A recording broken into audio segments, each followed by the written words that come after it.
नमस्कार। ज़्यादा time waste करते हुए स्टार्ट करते हैं पहले क्वेश्चन से। पहला क्वेश्चन क्या कर रहा है? पहला क्वेश्चन कह रहा है कि सुमिलित करिए। चलिए सुमिलित करिए भाई साहब। राजस्व घाटा किसको बोलते हैं बताइए?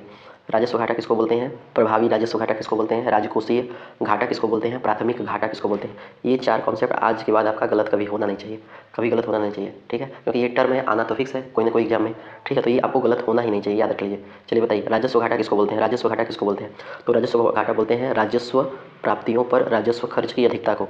राजस्व घाटा किसको बोलते हैं? जैसे कि राजस्व जो खर्च होता है उसमें से राजस्व की प्राप्ति अगर हम घटा लें, उसको बोलेंगे राजस्व घाटा। उसको क्या बोलेंगे? उसको हम बोलेंगे राजस्व घाटा। अगर आपसे पूछे प्रभावी राजस्व घाटा किसको बोलते हैं? प्रभावी राजस्व घाटा, तो याद रखिएगा राजस्व जो घाटा होता है उसमें से राज्यों को दिए जाने वाला जो पूंजीगत अनुदान होता है उसको घटा लेंगे। तो इसका आंसर कौन सा हो जाएगा बताइए? इसका हो जाएगा राजस्व घाटा में से पूंजी अनुदान हटाकर, पूंजी अनुदान हटाकर, ठीक है? अगर आपसे पूछ ले कि राजकोषीय घाटा किसको बोलेंगे? राजकोषीय घाटा तो जो कुल खर्च होता है, जो कुल खर्च होता है, कुल खर्च में कौन कौन सा आएगा? राजस्व आएगा, पूंजी आएगा, उसमें से राजस्व प्राप्तियां और विनिवेश ऋण की जो वसूली होती है उसको हटा लेंगे। यानी कि जो कुल खर्च में से कुल आय उधारियों को हटा लेंगे तो आपका हो जाएगा राजकोषीय घाटा, ठीक है? अगर आपसे पूछे प्राथमिक घाटा किसको बोलेंगे? प्राथमिक घाटा किसको बोलेंगे?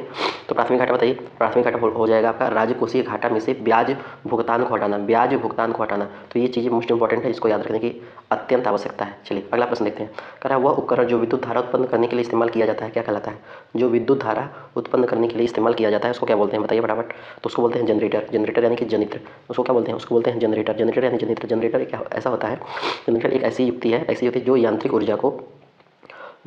ऊर्जा को विद्युत ऊर्जा में परिवर्तित करती है। किसमें परिवर्तित करती है? विद्युत ऊर्जा में परिवर्तित करती है, विद्युत ऊर्जा में परिवर्तित करती है। ओके। और ये जो विद्युत जनरेटर होता है ना, ये माइकल फैराडे के विद्युत चुम्बकीय प्रेरण के सिद्धांत पे कार्य करता है ना, इलेक्ट्रोमैग्नेटिक इंडक्शन के सिद्धांत पे कार्य करता है। विद्युत चुम्बकीय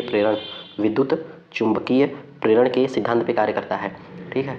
याद रखिए जो मोटर होता है, इलेक्ट्रिक मोटर होता है यानी विद्युत जो मोटर होता है आपका, ये क्या करता है? आपको विद्युत ऊर्जा को यांत्रिक ऊर्जा में बदलता है, विद्युत ऊर्जा को यांत्रिक ऊर्जा में बदलता है, विद्युत ऊर्जा को यांत्रिक ऊर्जा में बदलता है। अगला कह रहा है कि एक चाबी भरी घड़ी की कमानी में किस प्रकार की ऊर्जा सन्निहित होती है बताइए? तो ये आपको क्वेश्चन हम पिछले पार्ट में करा चुके हैं, बहुत डिटेल में बताया है ना? ऐसा डिटेल में कि आप सोच नहीं सकते, आपको याद हो ही गया होगा अगर आप किए होंगे तो इसका आंसर हो जाएगा स्थितिज ऊर्जा। कौन सा हो जाएगा? स्थितिज ऊर्जा। देखिए स्थितिज ऊर्जा जिसको बोलते हैं पोटेंशियल एनर्जी। क्या बोलते हैं?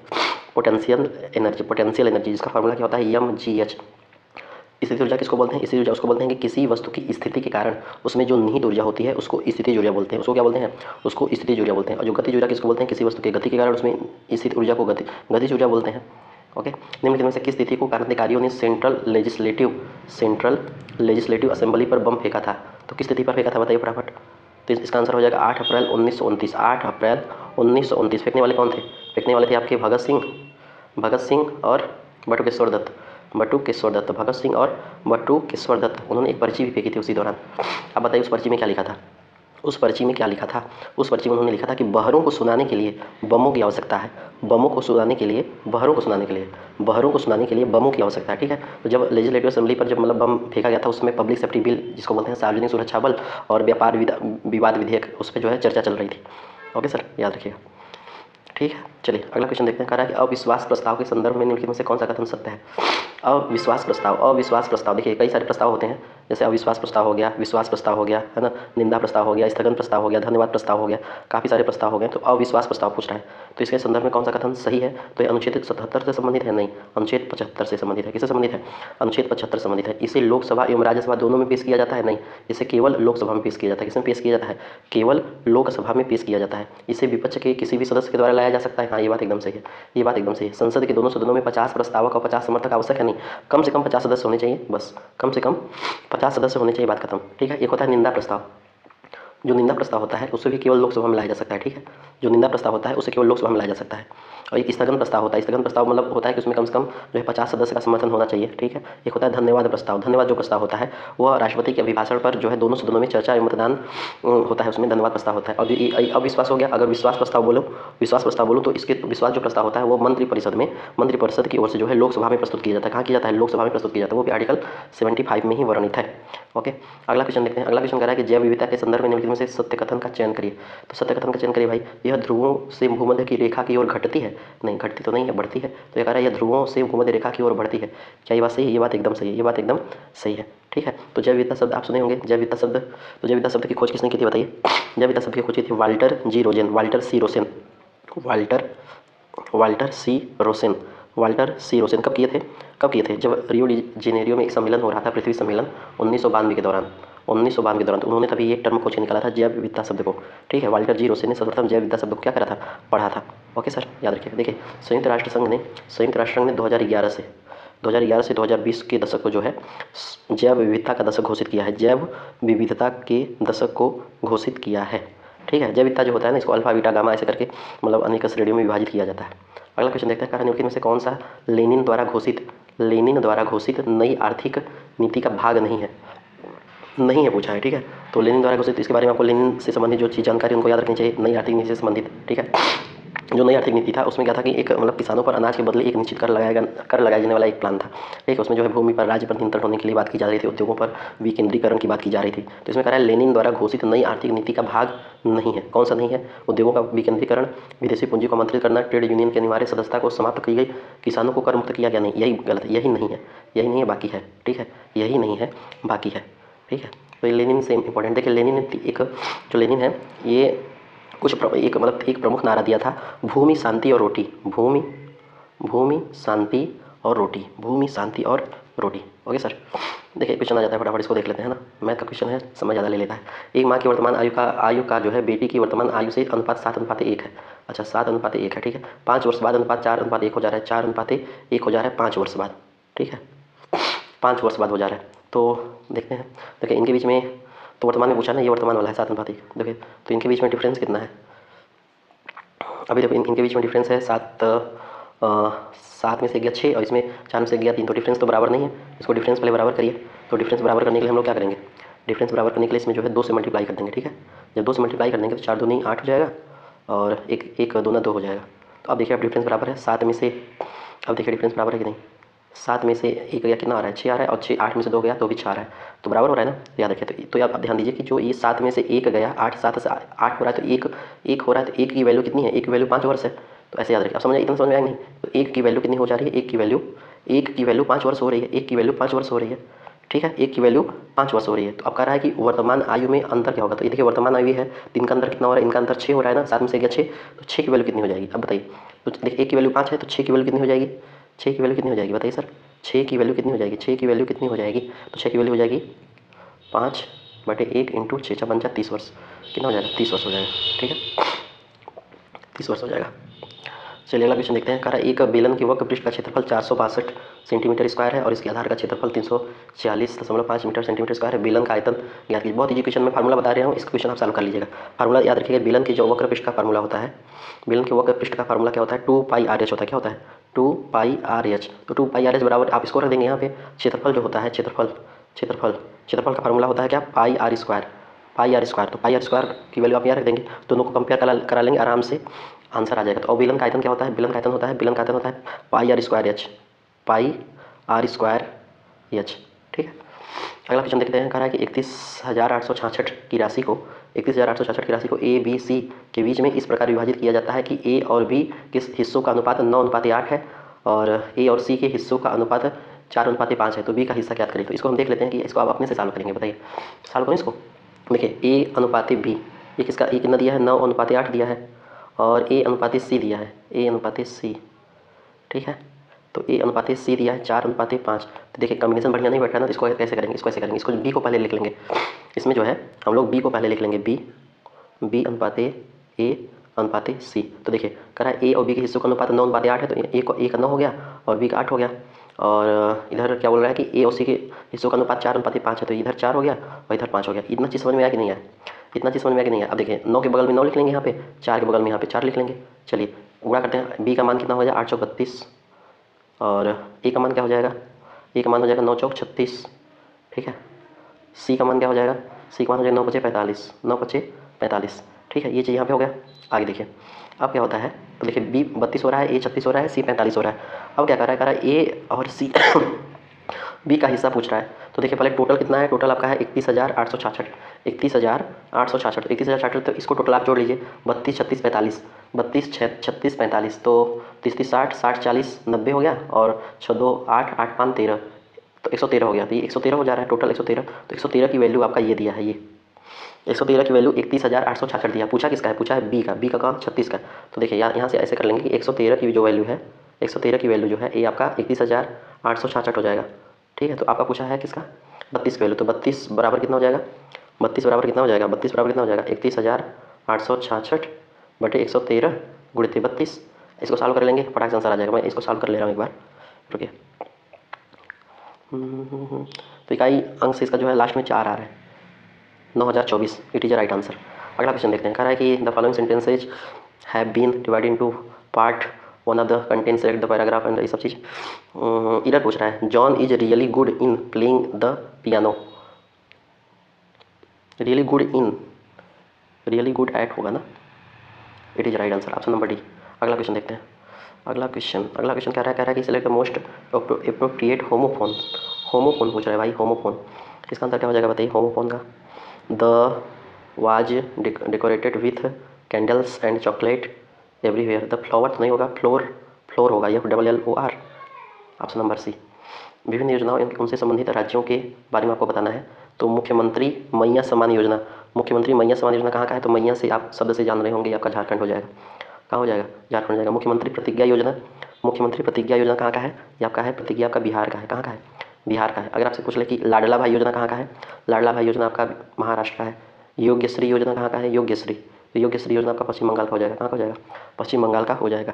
ओके सर, ये चीज़ याद रखिए। इसका आंसर ऑप्शन नंबर बी हो रहा है। अगला देखिए, कह रहा है बिहार में पुलों की पहचान निम्नलिखित में से कितने अंकों के यूनिक आईडी से होगी। बिहार में पुलों की जो पहचान है वो कितने अंकों की यूनिक आईडी से होगी। कितने अंकों की यूनिक आईडी से होगी भाई, तो आपका 11 अंकों के यूनिक आईडी से होगी। 11 अंकों के यूनिक आईडी से होगी। उसमें क्या होता है ना बिहार में, उसमें क्या होगा कि पहला जो 3 अंक होगा, जो 11 अंक में जो पहला तीन अंक होगा ना, वो जिला को बताएगा। किसको बताएगा, जिला को बताएगा। उसके बाद NH को या SH को बताएगा, NH या SH को बताएगा। फिर बड़े या छोटे पुलों की संख्या को बताएगा। ये चीज़ याद रखिएगा, ठीक है। चलिए आगे देखते हैं। कह रहा है कि राणा कुंभा द्वारा निर्मित कीर्ति स्तंभ या विजय स्तंभ की प्रशस्ति के रचयिता कौन थे। तो इसके रचयिता कौन थे बताइए फटाफट। तो इसके रचयिता आपके हो जाएंगे अत्रि थे, कीर्ति के अत्रि और महेश, अत्रि और महेश। तो ऑप्शन नंबर डी हो रहा है, ऑप्शन नंबर डी हो रहा है। देखिए ऐसे जो क्वेश्चन होते हैं ना उसको अलग से ही समझ में आ जाता है, इसका आंसर यही होगा। अगला देखिए, कह रहा है निम्नलिखित में से कौन सा राज्य सूची का विषय नहीं है, कौन सा राज्य सूची का विषय नहीं है, कौन सा राज्य सूची का विषय नहीं है, इसको आपको बताना है। देखिए राज्य सूची में टोटल कितने विषय हैं, तो राज्य सूची में 61 विषय हैं, 61 विषय है ना। और समवर्ती संघ सूची में कितने विषय हैं, संघ सूची में 100 विषय हैं। समवर्ती सूची में कितने विषय हैं, समवर्ती में 52 विषय हैं। तो राज्य सूची का कौन सा विषय नहीं है ये पूछ रहा है। देखिए कृषि और सिंचाई ये विषय है, सार्वजनिक स्वास्थ्य एवं स्वच्छता है, भूमि और भवन पर कर है, जनसंख्या और परिवार नियोजन पर नियंत्रण ये नहीं है। ऑप्शन नंबर ए हो जाएगा, इसका आंसर ऑप्शन नंबर ए हो जाएगा। ओके सर, ये चीज़ याद रखिएगा। देखिए कुछ इसमें जो एक होता है समवर्ती सूची, इसके बारे में आपको बता दूं, काफ़ी सारी चीज़ें उसमें होती है। समवर्ती सूची का जो एक संविधान संशोधन हुआ था, 42वां संविधान संशोधन, उसमें शिक्षा वन माप तौल, ठीक है, इन सबको जो है समवर्ती सूची में जोड़ा गया था।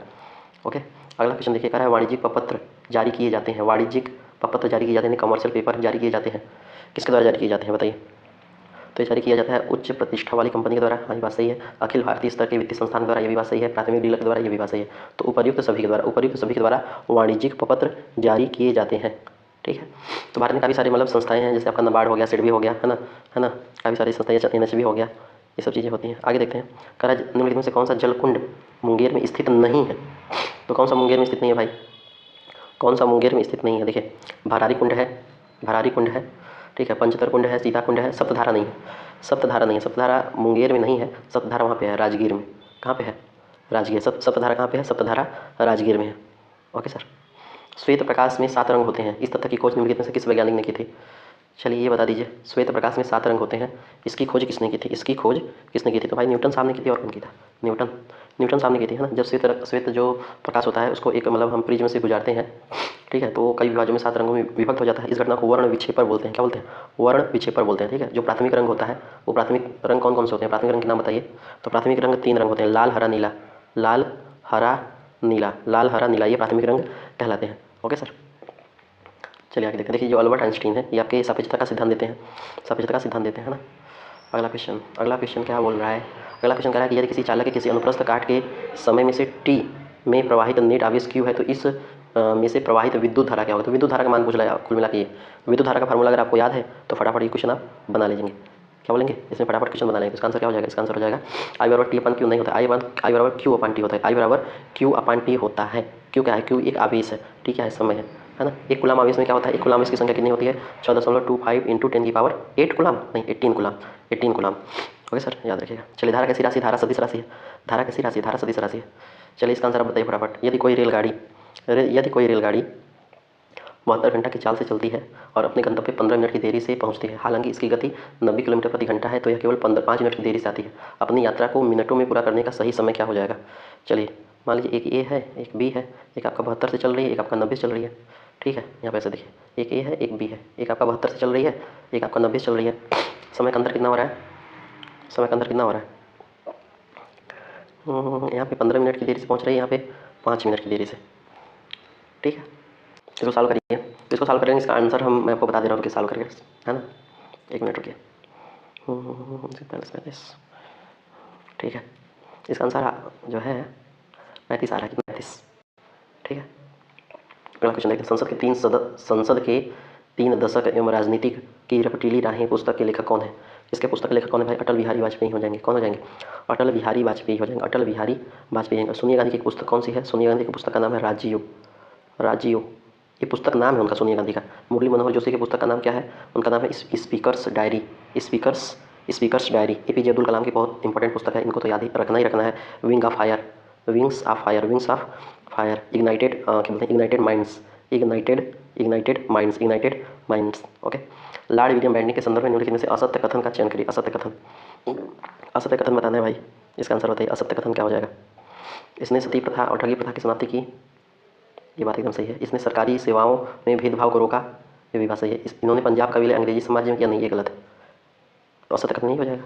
Option number C. ठीक है,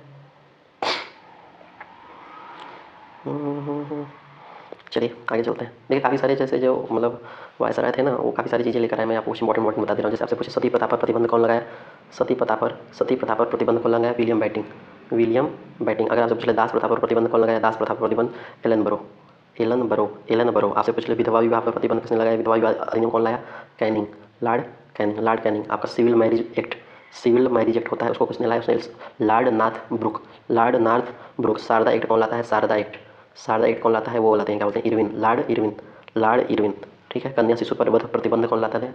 कन्या शिशु वाले जो मामला होता है उसमें शोर होते हैं ना, जॉन शोर। तो ये सारी चीज़ें। सिखों में पाहुल प्रथा की शुरुआत किसने की? पाहुल प्रथा की शुरुआत किस सिख गुरु के द्वारा किया गया? किस सिख गुरु के द्वारा किया गया, बताइए भाई साहब। तो आपका किया जाता है गुरु गोविंद सिंह के द्वारा। किसके द्वारा किया जाता है? गुरु गोविंद सिंह के द्वारा किया जाता है। जो गुरु नानक होते हैं, इनको जो है, जो गुरु नानक होते हैं ना, गुरु नानक, इनको सिख गुरु का, गुरु नानक जो होते हैं, इनको सिख धर्म का संस्थापक माना जाता है। क्या माना जाता है? संस्थापक। गुरु नानक देव को सिख धर्म का संस्थापक माना जाता है। इनका जन्म तलवंडी में हुआ था और मृत्यु कहाँ पे हुई थी? मृत्यु आपका करतार में हुई थी। मृत्यु कहाँ पे हुई थी? मृत्यु आपका हुई थी करतार में। ओके सर, याद रखिएगा। रामदास। ठीक है, देखिए गुरु अर्जुन देव के बारे में आप क्या जानते हैं? गुरु अर्जुन देव के बारे में आप क्या जानते हैं? अर्जुन देव के बारे में बताइए। जो अर्जुन देव है ना, ये जो है आदि ग्रंथ का संकलन करवाते हैं। किसका संकलन करवाते हैं? आदि ग्रंथ का संकलन करवाते हैं, है ना। और तथा करतारपुर जो शहर है उसको इन्होंने बसाया था। ओके, जो अर्जुन देव थे, ये आपका इनकी वो हत्या करवा देता है। कौन? जहांगीर। कब करवाता है? 1606 ईस्वी में। 1606 ईस्वी में अर्जुन देव की हत्या कौन करा देता है? जहांगीर करवा देता है। ठीक है, तो याद रखिएगा सब चीज़। तो गुरु गोविंद सिंह ने पाहुल प्रथा की शुरुआत की। ठीक है, कब की थी? इन्होंने जो है जब वो किया था, खालसा पंथ की स्थापना नहीं की थी? खालसा पंथ की स्थापना की थी 1699 के आसपास में। तो उसी समय जो है पाहुल प्रथा की शुरुआत किया था। ओके, चलिए। उत्तरी गोलार्ध में ग्रीष्म संक्रांति आमतौर पे कब शुरू होती है? आमतौर पे कब होती है बताइए। तो आपका होता है 21 जून के दौरान। कब होता है? 21 जून। लुप्त संख्या ज्ञात करिए। लुप्त संख्या ज्ञात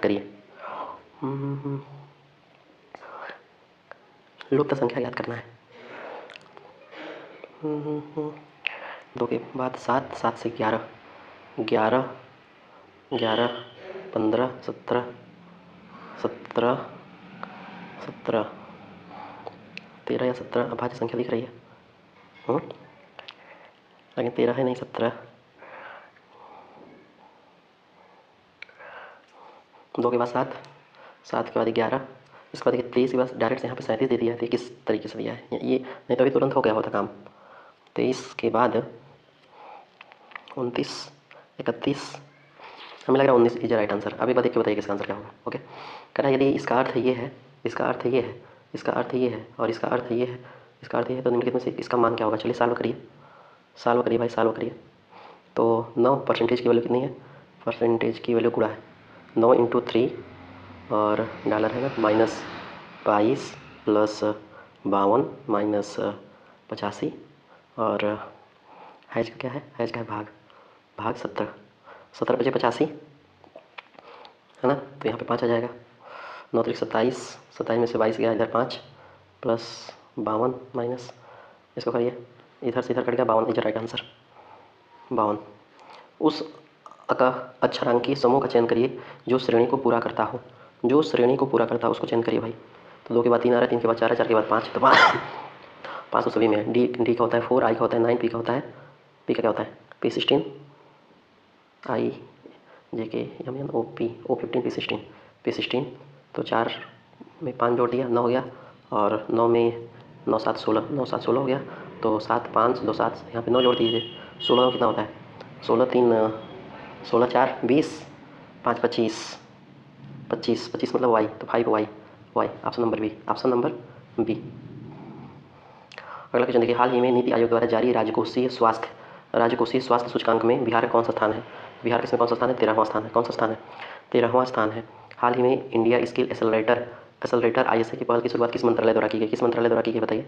आपका किया गया कौशल विकास एवं और उद्यमिता मंत्रालय, कौशल विकास एवं उद्यमिता मंत्रालय द्वारा चालू किया गया। वर्ष 1775 में ब्रिटिश सेना और अमेरिकी उपनिवेश वासियों के बीच में प्रथम संघर्ष किस स्थान पे हुआ था? किस स्थान पे हुआ था बताइए भाई? तो आपका हुआ था ये लेक्सिसगटन में, ठीक है। ओके, हीरे के निरपेक्ष अपवर्तनांक सूचकांक कितना है? तो हीरे का अपवर्तनांक क्या हो जाएगा? हीरे का अपवर्तनांक क्या हो जाएगा बताइए? हीरा क्या है? हीरा एक कार्बन का अपरूप है ना। हीरा क्या है? हीरा एक कार्बन का अपरूप है, एक पारदर्शी पदार्थ होता है। इसका अपवर्तनांक क्या होता है? इसका अपवर्तनांक 2.42 होता है ना। शुद्ध हीरा कैसा होता है? शुद्ध हीरा का रंगहीन होता है, पारदर्शक होता है। कह रहा है एक कार का पहिया जो सड़क पर चल रहा है तब क्या होगा? तो कार का जो पहिया है वो सड़क पर चल रहा है तो उसमें सबसे ज़्यादा कौन सा क्या होगा? सबसे ज़्यादा उसमें होता है स्टैटिक घर्षण, ठीक है। इसके बाद काइनेटिक घर्षण, इसके बाद रोलिंग घर्षण। तो option number B is right answer. Rolling पहले नहीं होगा, पहले स्टैटिक होगा, है ना। पहले क्या होगा? पहले स्टैटिक होगा। कह रहा है किसी संविधान संशोधन के द्वारा भारत में भाषाई अल्पसंख्यक वर्गों के लिए विशेष अधिकारी की नियुक्ति की प्रावधान किया गया है। किस संविधान संशोधन में किया गया है? आपका किया गया है 7वें संविधान संशोधन 1956 के द्वारा भाषाई अल्पसंख्यक वर्गों के लिए विशेष अधिकारी की नियुक्ति का प्रावधान किया गया है, ठीक है। कराची से किसने कुतुब मीनार के निर्माण में योगदान दिया है बताइए? किसने कुतुब मीनार के निर्माण में योगदान दिया है? देखिए कुतुबुद्दीन ऐबक तो दिए हैं, कुतुबुद्दीन ऐबक दिए हैं, है ना। इल्तुतमिश दिए हैं, इल्तुतमिश दिए हैं कि नहीं दिए हैं ये बताइए आप मुझे। इल्तुतमिश दिए हैं कि नहीं दिए? इल्तुतमिश दिए हैं। और मोहम्मद बिन तुगलक दिए हैं? नहीं। फिरोज शाह तुगलक दिए हैं, मोहम्मद बिन तुगलक नहीं दिए हैं। तो option number A B D, option number C is right answer, ठीक है। देखिए क्या होता है कि जो कुतुब मीनार का निर्माण होता है ना, वो किसकी याद में होता है? बख्तियार काकी एक होती हैं, कुतुबुद्दीन बख्तियार काकी, उसकी स्मृति में चालू होता है। इसके बाद फिर इल्तुतमिश ने उसको पूरा करवाया था। फिर बाद में जो उसमें बिजली वगैरह गिर जाती है तो उसमें फिरोज शाह तुगलक के शासनकाल में उनको चौथी मतलब मंजिल का इसमें जो है फिर से निर्माण कराया जाता है। आप गए कुतुब मीनार की नहीं? मैं तो गया हूँ। मुगल काल में प्रचलित 10 साला प्रणाली क्या था? तो 10 साला प्रणाली क्या हो जाएगा भाई? आपका हो जाएगा भू राजस्व प्रणाली। तो उसमें जो है क्या था कि अकबर के और मतलब अकबर के दौरान सब कई सारी चीज़ें थी 10 साला प्रणाली वगैरह। इसमें क्या था ना, इसमें जैसे कि एक जैसे होता है कि बंदोबस्त नहीं होते हैं जिसको रैयतवाड़ी, इस टाइप का चीज़ें होती है। निम्नलिखित में से किस देश का राष्ट्रीय खेल फुटबॉल नहीं है? किस देश का राष्ट्रीय खेल फुटबॉल नहीं है? देखिए ब्राज़ील का है, फ्रांस का है, बांग्लादेश, मॉरिशस का है, बांग्लादेश का नहीं है। बांग्लादेश का राष्ट्रीय खेल क्या है? बांग्लादेश का राष्ट्रीय खेल कबड्डी है। क्या है? कबड्डी। चलिए बताइए, मैं पूछ रहा हूँ भारत का राष्ट्रीय खेल क्या है? भारत का राष्ट्रीय खेल है हॉकी, फील्ड हॉकी, है ना। हॉकी हो जाएगा। अमेरिका का क्या है? अमेरिका का राष्ट्रीय खेल क्या है? बेसबॉल। अमेरिका का राष्ट्रीय खेल क्या है? अमेरिका का राष्ट्रीय खेल है बेसबॉल, ठीक है। अमेरिका का राष्ट्रीय खेल क्या है? अमेरिका का राष्ट्रीय खेल है बेसबॉल। अमेरिका का राष्ट्रीय खेल क्या हो जाएगा? बेसबॉल हो जाएगा। दक्षिण कोरिया का राष्ट्रीय खेल क्या है? दक्षिण कोरिया का खेल है ताइक्वांडो। अगर आपसे पूछे पाकिस्तानी का क्या हो जाएगा? पाकिस्तान का तो हॉकी हो जाएगा। बांग्लादेश का कबड्डी हो जाएगा। ओके, अगला क्वेश्चन देखते हैं। कह रहा है कि अन्नपूर्णा योजना की शुरुआत किस वर्ष की गई बताइए? अन्नपूर्णा योजना की शुरुआत कब की जाती है? अन्नपूर्णा योजना की शुरुआत की जाती है आपका 2000 ईस्वी में। कब की जाती है? 2000 ईस्वी में अन्नपूर्णा योजना की शुरुआत की जाती है। देखिए भारत में काफ़ी सारी योजनाएं शुरू होती हैं, मैं आपको बता दूंगा, है ना। किसी पार्ट में उसमें काफ़ी योजनाएं से रिलेटेड जितनी भी वीडियो होंगी, मतलब जितनी भी टॉपिक होंगे उसको मैं कवर करा दूंगा। आज़ाद दस्ता ज़्यादा इंपॉर्टेंट है। आज़ाद दस्ता के संदर्भ में असत्य कथन चुनना है, सत्य नहीं भाई साहब, असत्य कथन चुनना है। असत्य कथन चुनना, जहाँ असत्य आ जाए वहाँ पे एकदम आँख कान नाक सब खोल के बैठ जाइए, ठीक है। देखिए आज़ाद दस्ता का गठन 9 नवंबर 1942 को नेपाल के राजविलास जंगल में किया गया था। क्या ये बात सही है? नहीं, एकदम गलत है। 1942 नहीं किया गया था, 1943 में किया गया था। 1943 में किया गया था। ओके सर, याद रखिएगा। देखिए 1942 में ये जो 9 नवंबर 1942 बता रहा है ना, ये 9 नवंबर 1942 को तो उस समय दिवाली थी, तो दिवाली की रात जो जयप्रकाश नारायण है ये हजारीबाग जेल से कूद के भाग गए थे। दिवाली की रात हजारीबाग जेल से कूद के भाग गए थे, इसलिए ज़्यादा इंपॉर्टेंट डेट है, याद रखिएगा 9 नवंबर 1942 को। फिर इसके बाद वो जाते हैं कहाँ पे, नेपाल में जाते हैं, और नेपाल में तब 1943 में वे आज़ाद दस्ता का गठन करते हैं, आज़ाद दस्ता का तो वे वहाँ पे गठन करते हैं। ठीक है, ये चीज़ याद रखिए। तो इसका ऑप्शन पहला ही गलत हो जाएगा, तो यहाँ पर 1942 ना होकर 1943 होगा, ऑप्शन नंबर ही सही होगा। बाकी चीज़ यहाँ पे पढ़ लीजिए, युवकों को छापे मार युद्ध प्रणाली की शिक्षा देने के उद्देश्य से आज़ाद दस्ता का गठन किया गया, बात सही है। इसके तहत बिहार प्रांतीय आज़ाद दस्ता का भी गठन किया गया, जिसके संयोजक सूरज नारायण सिंह बनाए गए, ये भी बात सही है। आज़ाद दस्ता रेडियो एवं प्रचार विभाग के प्रमुख राम मनोहर लोहिया थे। चलिए मिलान करिए, देखिए अभी जस्ट पिछले सेट नंबर 3 में ही मैं आपको इसमें कंप्लीट बताया हूँ, डेंगू मतलब प्रोटोजोआ से कौन सा रोग होता है, जीवाणु से कौन सा रोग होता है, विषाणु से कौन सा रोग होता है। अगर आप उसको पढ़े होंगे ध्यान से ना तो इसको आराम से बता ले जाएंगे। तो बताइए प्रोटोजोआ से कौन सा रोग होता है, मतलब मलेरिया किससे होता है, तो मलेरिया आपका प्रोटोजोआ से होता है। डेंगू किससे होता है, डेंगू आपका मच्छर फैलाने वाला वायरस है ना। हैजा किससे होता है, हैजा हैजा आपका बैक्टीरिया से होता है, हैजा आपका बैक्टीरिया से होता है। दमा किससे होता है, दमा आपका फफूंद से होता है, दमा किससे होता है, दमा आपका फफूंद से हो जाएगा। बता दीजिए टीबी, एक दो मैं पूछ ले रहा हूँ, बाकी मैं वहाँ पे कवर किया हूँ, आप देख लीजिएगा। टीबी किससे होता है, टीबी आपका बैक्टीरिया से होता है, टीबी आपका किससे होता है, टीबी आपका बैक्टीरिया से होता है।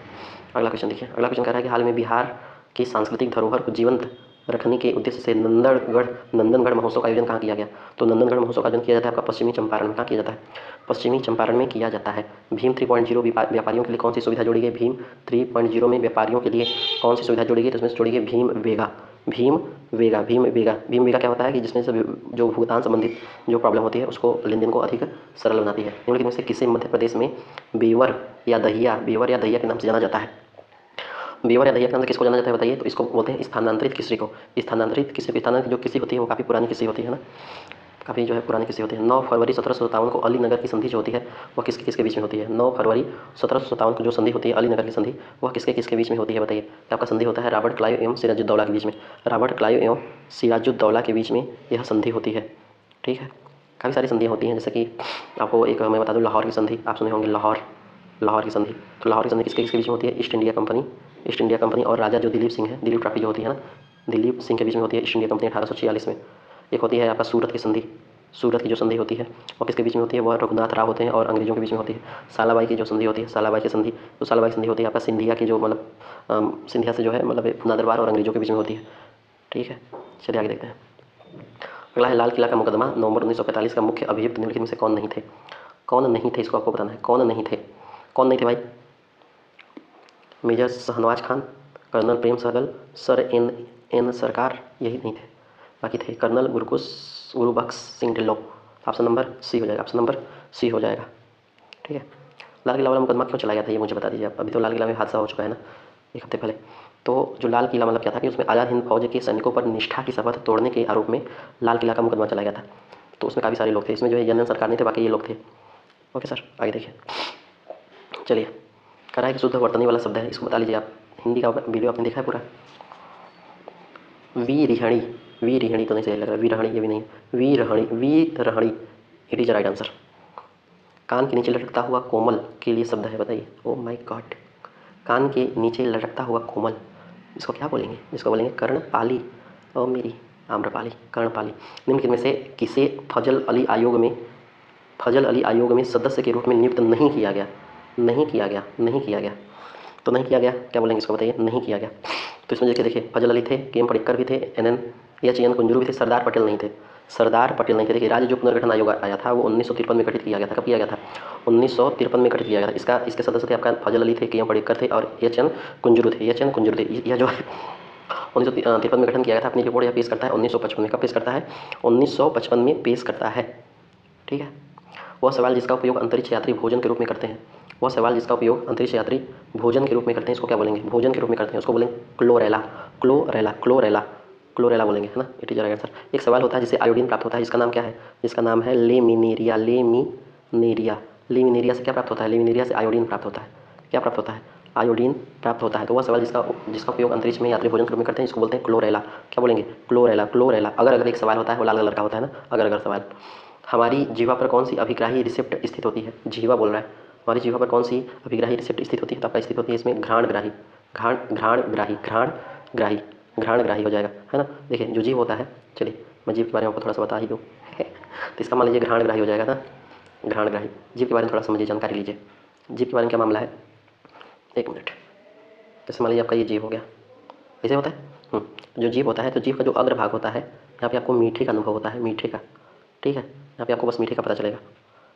जो पश्च भाग होता है, पश्च भाग यहाँ का, यहाँ पे आपको खट्टा पता चलता है, खट्टा, खट्टे का अनुभव होता है, खट्टे का अनुभव होता है। ठीक है। जो अग्र छोर होता है, अग्र छोर का जो किनारे वाला छोर होता है, इसको यहाँ पे आपको नमकीन पता चलता है, नमकीन है कि कैसा है। ठीक है, नमकीन का पता चलता है ना, नमकीन का पता चलता है। समझ में आ रही बात? चलिए आगे देखें। देखिए जीभ जो होता है ना, जीभ होता है, ये किस उत्तर का बना होता है अगर आपसे पूछ ले, बहुत इंपॉर्टेंट क्वेश्चन है। ये बना होता है स्क्वे, स्क्वेसम, स्क्वेमस, स्क्वेमस बोलते हैं यार उसको, squamous, squamous, squamous epithelium, squamous epithelium, squamous epithelium उत्तक का बना होता है जीभ। Okay sir. अगला देखिए, अगला करें, हाल ही में भारतीय सेना के द्वारा आयोजित त्रिसेवा युद्ध अभ्यास प्रचंड प्रहार किस राज्य में आयोजित किया गया था? किस राज्य में किया है? आपका अरुणाचल प्रदेश में। कहाँ पे किया गया? अरुणाचल प्रदेश में। देखिए डस्टलिक युद्ध अभ्यास होता है, डस्टलिक, डस्टलिक युद्ध अभ्यास होता है। ये कहाँ किया, किसके बीच में किया जाता है? भारत और उज्बेकिस्तान के बीच में होता है, भारत और उज्बेकिस्तान के बीच में होता है। एक होता है शक्ति अभ्यास, शक्ति अभ्यास किसके बीच में होता है? आपका भारत और फ्रांस के बीच में होता है, भारत और फ्रांस के बीच होता है। एक होता है धर्म गार्जियन युद्ध अभ्यास, धर्म गार्जियन, ये भारत और जापान के बीच में होता है, भारत और जापान के बीच में होता है ना। हाल ही में 100% इलेक्ट्रिक वाहनों को बनाने वाला कौन सा देश बना है? कौन सा देश बना है बताइए फटाफट। तो आपका देश बना है नॉर्वे, नॉर्वे, नॉर्वे। चलिए मिलान करिए, निम्नलिखित में से सूची को मिलान करिए। महाजनपद एवं उनकी राजधानी फटाफट बता दीजिए, मान जाऊंगा। कौशल का क्या हो जाएगा? कौशल का श्रावस्ती होगा। अंग का चंपा हो जाएगा, अंग का चंपा हो जाएगा। मगध का क्या हो जाएगा? मगध का राजगिरी हो जाएगा। मत्स्य का विराटनगर, मत्स्य का विराटनगर। ठीक है, 16 महाजनपद थे, 16 महाजनपद थे, 16 महाजनपद है ना, जिसमें अस्मक, याद रखिएगा अस्मक, असमक एकमात्र जो मतलब एकमात्र ऐसा जनपद था जो भारत में जो है दक्षिण में स्थित था, गोदावरी नदी किनारे, गोदावरी नदी के किनारे दक्षिण में स्थित था। ठीक है, अस्मक, इसके बारे में आप जानकारी याद रखिए। देखिए काशी की राजधानी उसमें क्या थी? 16 महाजनपद में मुख्य मुख्य याद रखिए। काशी की राजधानी क्या थी? काशी की राजधानी वाराणसी थी। कौशल की राजधानी क्या थी? कौशल, कौशल की राजधानी श्रावस्ती थी, श्रावस्ती बोलेंगे चाहे अयोध्या बोलिए।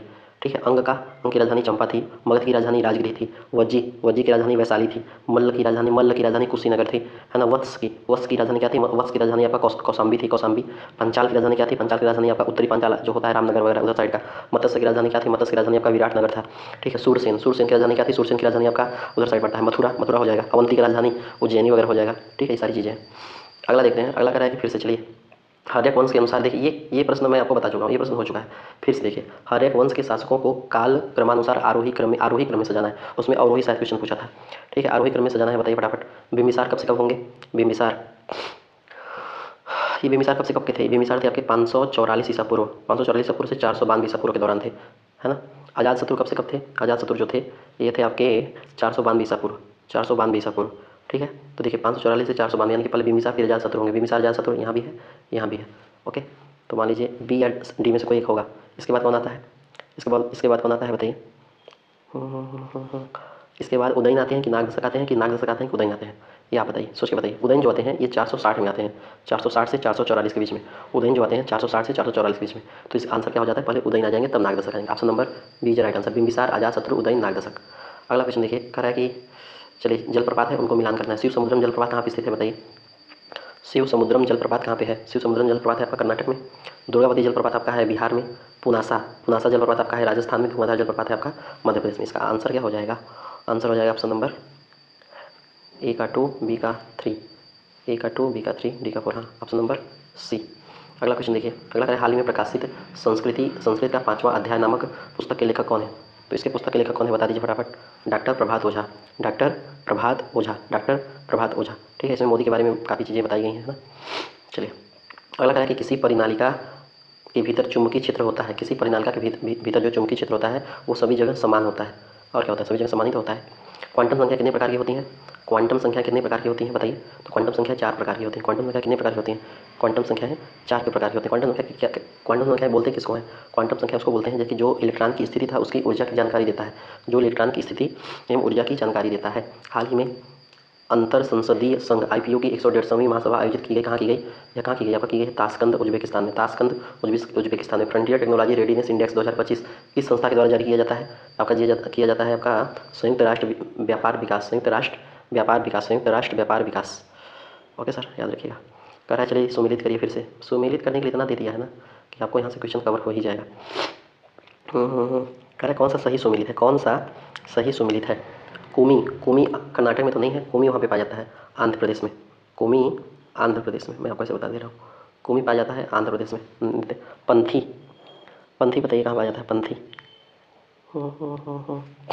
पंथी पंथी पंथी बथुकम्बा, बथुकम्बा, बथुकम्बा तो वहाँ पे पाया जाता है ना।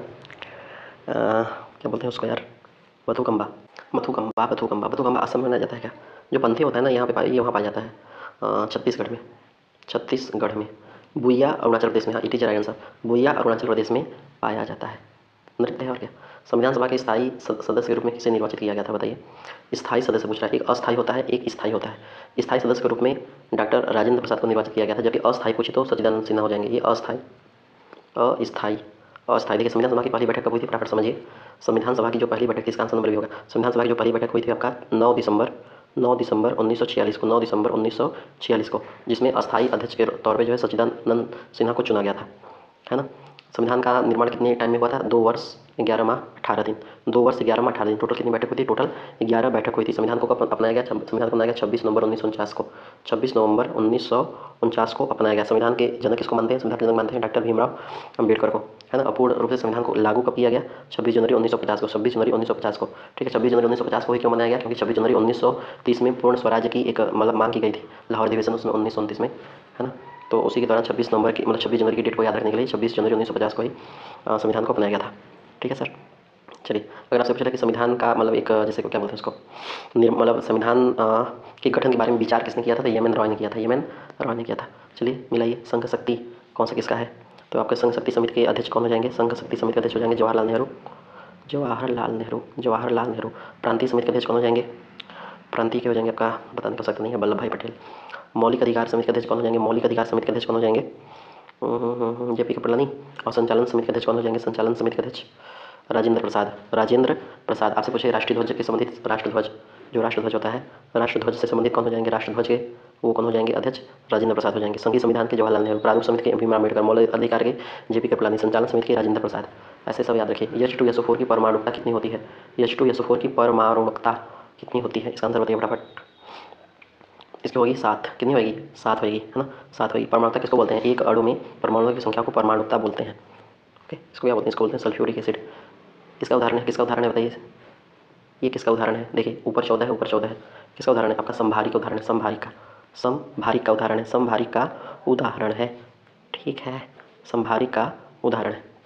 आगे देखते हैं, औरंग टाइगर रिजर्व कहाँ पे स्थित है? औरंग टाइगर रिजर्व कहाँ पे स्थित है? औरंग, औरंग टाइगर रिजर्व फटाफट बताइए। औरंग टाइगर रिजर्व आपका असम में स्थित है। कहाँ पे स्थित है? असम में स्थित है। साइमन कमीशन के विरोध किए जाने के कारण का जो है मुख्य कारण निम्नलिखित में से कौन सा है? साइमन कमीशन का विरोध किए जाने का मुख्य कारण कौन सा हो जाएगा? कमीशन के प्रस्ताव पर भारतीयों की असहमति, हाँ तो बात सही है, लेकिन कह रहे कमीशन के सदस्यों में भारतीयों का न होना, ये ज़्यादा मतलब प्रभावी कारण था, मुख्य कारण था, ठीक है। साइमन कमीशन जो है भारत में कब आता है ये बताइए? 1930 के दौरान आता है ना। अब साइमन कमीशन ने अपनी रिपोर्ट प्रकाशित की थी 1930 में, ठीक है, मतलब 1927 में हुआ था, ठीक है। अगला क्वेश्चन देखने में से अब देखिए फ़ोन आ गया, फटाफट 68 से 30 क्वेश्चन हम मात्र 5 मिनट के अंदर करेंगे, है ना। 30 क्वेश्चन बचा है लगभग, उसको मैं 5 मिनट के अंदर सॉल्व करा दे रहा हूँ, डिटेल ज़्यादा नहीं बताऊँगा। तो भारत शासन अधिनियम के 1935 के अंदर कौन सा कथन असत्य है? तो इसमें अच्छा 68 में पूछ रहा है कौन सा कथन असत्य है, इसके बारे में बताना है। या प्रांतों की स्वतंत्रता का प्रावधान, ये तो सही है। अवशिष्ट शक्तियों को शिष्ट प्रांतों को दे दिया गया, ये एकदम गलत है। ऑप्शन नंबर ही सही होगा, बाकी सब चीज़ें सही होगा, ठीक। असत्य पूछा है, ऑप्शन नंबर बी। 68, 69 क्या कह रहा है? कह रहा है हाल ही में किस राज्य के युद्ध स्मारक परिसर में खोंगजोम दिवस मनाया गया? किस राज्य में खोंगजोम दिवस मनाया जाता है बताइए भाई? आपको मनाया जाता है मणिपुर में। कहाँ मनाया जाता है? मणिपुर में। मणिपुर में खोंगजोम दिवस मनाया जाता है। कब मनाया जाता है? 23 अप्रैल को। 23 अप्रैल को। निर्वाचन आयुक्त को पद से हटाया जा सकता है। निर्वाचन आयुक्त को पद से हटाया जाता है किसके द्वारा? महाभियोग की प्रक्रिया के द्वारा। महाभियोग की प्रक्रिया के द्वारा। भारत में तुरंत मतलब भारत में वर्तमान में मुख्य निर्वाचन आयुक्त कौन है? ज्ञानेश कुमार। ज्ञानेश कुमार।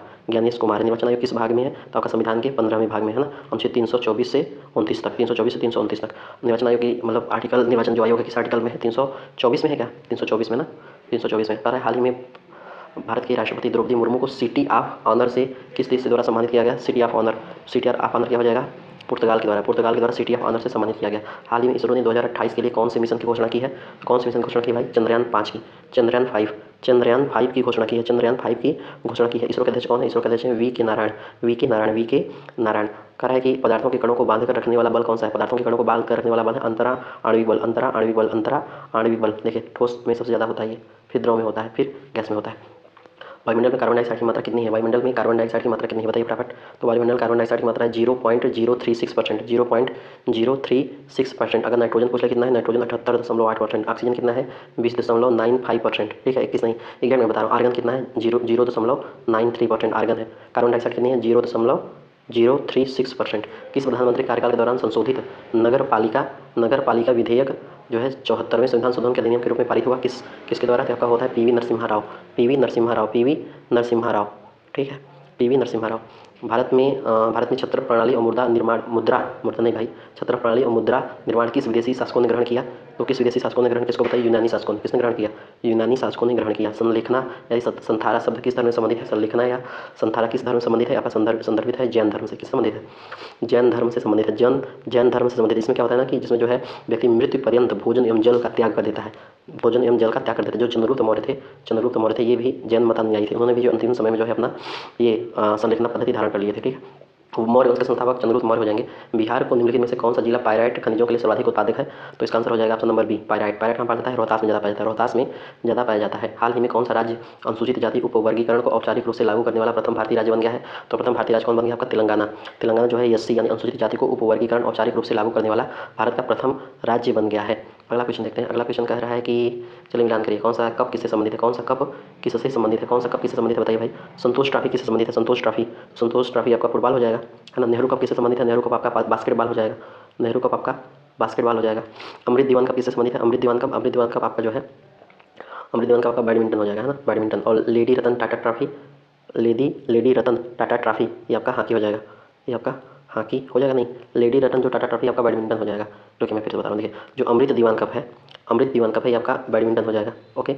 लेडी रतन टाटा ट्रॉफी आपका हॉकी हो जाएगा। संतोष ट्रॉफी आपका फुटबॉल हो जाएगा, संतोष ट्रॉफी आपका फुटबॉल हो जाएगा। और नेहरू कप आपका बास्केटबॉल हो जाएगा, ओके सर।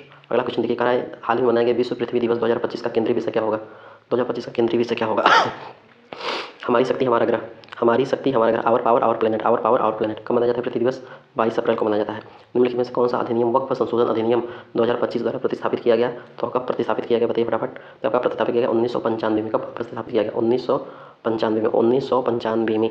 प्रोड्यूसर गैस किसका मिश्रण है? प्रोड्यूसर गैस किसका मिश्रण है? तो प्रोड्यूसर गैस जो है आपका कार्बन मोनोऑक्साइड तथा नाइट्रोजन गैस का मिश्रण, कार्बन मोनोऑक्साइड तथा नाइट्रोजन गैस का मिश्रण है। कवक की कोशिका भित्ति का मुख्य अवयव क्या है? कवक की कोशिका भित्ति का मुख्य अवयव क्या हो जाएगा? तो काइटिन हो जाएगा। क्या हो जाएगा? काइटिन। काइटिन जो है कवक की कोशिका भित्ति का मुख्य अवयव है। कवक की अध्ययन को क्या बोलते हैं? माइकोलॉजी। कवक के अध्ययन को क्या बोलते हैं? माइकोलॉजी। प्राक्कलन समिति सदस्य चुने जाते हैं, प्राक्कलन सदस्य समिति किससे चुने जाते हैं? कैसे चुने जाते हैं? तो केवल लोकसभा से चुने जाते हैं, केवल लोकसभा से चुने जाते हैं, जिसमें प्राक्कलन समिति में कुल सदस्यों की संख्या कितनी होती है? 30 होती है। कितनी होती है? 30 होती है। 1 वर्ष का इनका कार्यकाल होता है। जॉन मथाई की समिति पर जो है प्राक्कलन समिति का गठन हुआ था। किसके सिफारिश पे? जॉन मथाई, ठीक है। अगला क्वेश्चन देखते हैं। अगला क्वेश्चन कह रहा है कि काली मिट्टी फसल किस उर्वरता के लिए उपयुक्त होती है? काली मिट्टी जो है बता दीजिए। तो आपका यहाँ कपास के लिए उपयुक्त होती है, कपास के लिए उपयुक्त होती है, जिसको रेगुर मिट्टी भी बोलते हैं, जिसको रेगुर मिट्टी बोलते हैं। मसाई जनजाति निम्नलिखित में से किस महाद्वीप में निवास करती है? मसाई जनजाति बताइए। मसाई जनजाति आपको निवास करती है अफ्रीका महाद्वीप में, अफ्रीका महाद्वीप में निवास करती है, केन्या तंजानिया वगैरह में निवास करती है। किस स्तंभ के ऊपर घोड़ा की आकृति मिलती है? किस स्तंभ के ऊपर घोड़ा की आकृति मिलती है? इसको बता दीजिए। तो आपका मिलता है रुमिनदेही स्तंभ। रुमिनदेही स्तंभ के ऊपर जो है घोड़ा की आकृति मिलती है, घोड़ा की आकृति मिलती है। अगला क्वेश्चन देखते हैं। अगला क्वेश्चन कह रहा है कि हाल ही में उत्तराखंड राज्य में स्थित सिकल्यारा सुरंग का नाम बदलकर क्या रखा गया? सिकल्यारा सुरंग का नाम बदलकर जो है बाबा बौखनाग टनल रखा गया है, ठीक है। इसकी मतलब इसकी घोषणा किसने किया था? मुख्यमंत्री पुष्कर सिंह धामी। जीवों के द्विनाम पद्धति के 2 घटक कौन है? जीवों के 2 नाम पद्धति के घटक कौन है बताइए? जीवों के 2 नाम पद्धति के घटक कौन हो जाएगा? क्या हो जाएगा? आपका हो जाएगा आपका वंश एवं जाति विश्लेषण, वंश और जाति विश्लेषण। मेरू राज्य को सुरक्षा प्रदान की जाती है, मेरू राज्य को सुरक्षा प्रदान की जाती है किसके द्वारा की जाती है बताइए? आपका प्रदान की जाती है कशेरुक दंड के द्वारा, कशेरुक दंड के द्वारा मेरू राज्य को सुरक्षा प्रदान की जाती है, ठीक है। मेरू राज्य जो है 33 अस्थियों का स्तंभ होता है, 33 अस्थियों का, ठीक है। 33 अस्थियों का स्तंभ, जैसे गर्दन, वक्ष, कटी जिसको बोलते हैं लंबर, त्रिक, ठीक है, ऐसी चीज़ें होती हैं। हाल ही में निम्नलिखित में से कौन भारत चीन के मध्य पंचशील समझौता का एक भाग नहीं है? तो पंचशील समझौता जो है का एक भाग नहीं है, मतलब पंचशील समझौता कब हुआ था बताइए? पंचशील समझौता कब हुआ था ये आप मुझे बता दीजिए, मैं मान जाऊँ। इसका कमेंट बॉक्स में आंसर बताइए। 1954 के आसपास में हुआ था क्या? तो पंचशील समझौता के बीच में कौन सा भाग नहीं है? इसमें जैसे गैर क्षेत्रीय अखंडता पर प्रभुता का परस्पर सम्मान तो सही है, गैर पारस्परिकता यही नहीं है, बाकी सब है, ठीक है। ऑप्शन नंबर बी हो जाएगा। हाल ही में रणजी ट्रॉफी 2025 किसने जीती है? तो रणजी ट्रॉफी 2025 जो है किसने जीती है? आपका जीता है विदर्भ ने जीता है क्या? विदर्भ ने जीता है ना, विदर्भ ने जीता है। विजय हजारे ट्रॉफी कौन जीता है? विजय हजारे ट्रॉफी कर्नाटक जीता है। सैयद मुश्ताक अली ट्रॉफी किसने जीता है? मुंबई ने जीता है। वुमेन प्रीमियर लीग जो WPL होता है वो किसने जीता है? तीसरा संस्करण मुंबई इंडियन ने जीता है। मानव शरीर में होता है, मानव शरीर में क्या होता है? 70% पानी होता है और क्या? मादा मानव का निषेचन कहाँ होता है? मादा मानव का निषेचन कहाँ होता है? इसको बताइए फटाफट। तो मादा मानव का निषेचन जो होता है आपका फैलोपियन ट्यूब में होता है, फैलोपियन ट्यूब में होता है, ठीक है। अगला देखिए, अगला कह रहा है कि हाल ही में आयोजित छठा बिम्स्टेक शिखर सम्मेलन 2025 का आयोजन कहाँ किया गया था? कहाँ पे किया गया था? आपका किया गया था थाईलैंड में। कहाँ पे किया गया था? थाईलैंड में किया गया था 4 अप्रैल 2025 को। 4 अप्रैल 2025 को किया गया था। इसका थीम क्या था? बिम्स्टेक जो है समृद्धि, लचीला और खुला होना चाहिए। ठीक है। कह रहा है निम्नलिखित में से कौन सी धातु हमारे शरीर में रक्त का थक्का जमने के लिए उत्तरदायी है? तो रक्त का थक्का जमने के लिए उत्तरदायी है भाई साहब आपका कैल्शियम। कैल्शियम जो है, कैल्शियम होगा ना, कैल्शियम हमारे शरीर में जो है रक्त थक्का जमने के लिए उत्तरदायी होता है। विटामिन के की कमी से जो है रक्त का थक्का नहीं जमता है। विटामिन के का संजम क्या हो जाएगा? फिलोक्विनिन हो जाता है। विटामिन B12 में कोबाल्ट पाया जाता है। शोषण भागफल 1 से कम नहीं होता है। शोषण भागफल 1 से कम नहीं होता है। क्या हो जाएगा इसका आंसर? इसका हो जाएगा कार्बोहाइड्रेट में। किसमें होता है? कार्बोहाइड्रेट में। गरीबी मापने के लिए निम्नलिखित समितियों का जो है क्रम से सजाएं। तो गरीबी मापने के लिए क्रम से सजाइए फटाफट। चलिए, तो सबसे पहले इसमें कौन सा जाएगा? सबसे पहले इसमें अलग समिति आएगी, है ना। सबसे पहले इसमें अलग समिति आएगी, अलग अलग। सबसे पहले अलग समिति आएगी, इसके बाद लकड़ वाला समिति आएगी, लकड़ वाला समिति, है ना। लकड़ वाला समिति आएगी। इसके बाद कैसे आएगी? इसके बाद आएगी आपका सुरेश तेंदुलकर समिति। सुरेश तेंदुलकर यानी पहले 4 आ रहा है, फिर लकड़ वाला कौन सा? 1 आ रहा है, फिर 3 4 1 3 4 1 3 4 1। ऑप्शन नंबर सी है नहीं, option number 4 1 3, option number D हो जाएगा। Option number D is a right answer. ठीक है। बाकी इस सब चीज़ में हम डिटेल में मैं आपको आगे बताऊंगा, अभी लेट हो रहा है। विदेशी मुद्रा भंडार निम्नलिखित में से क्या शामिल की जाती है? विदेशी मुद्रा भंडार निम्नलिखित में से क्या शामिल की जाती है? तो क्या शामिल की जाती है? इसका आंसर बताइए फटाफट। तो इसमें जो है आपका सोना, एकदम सही बात है। विदेशी आहरण अधिकार ये भी बात सही है। विदेशी परिसंपत्ति ये भी बात सही है। तो इसमें सभी जो है विदेशी मुद्रा भंडार में सभी शामिल की जाती है। ठीक है, आइए समझ में। चलिए मिलते हैं नेक्स्ट पार्ट में, तब तक के लिए धन्यवाद। जय हिंद जय भारत। कैसा लगा जरूर बताइएगा। बाय।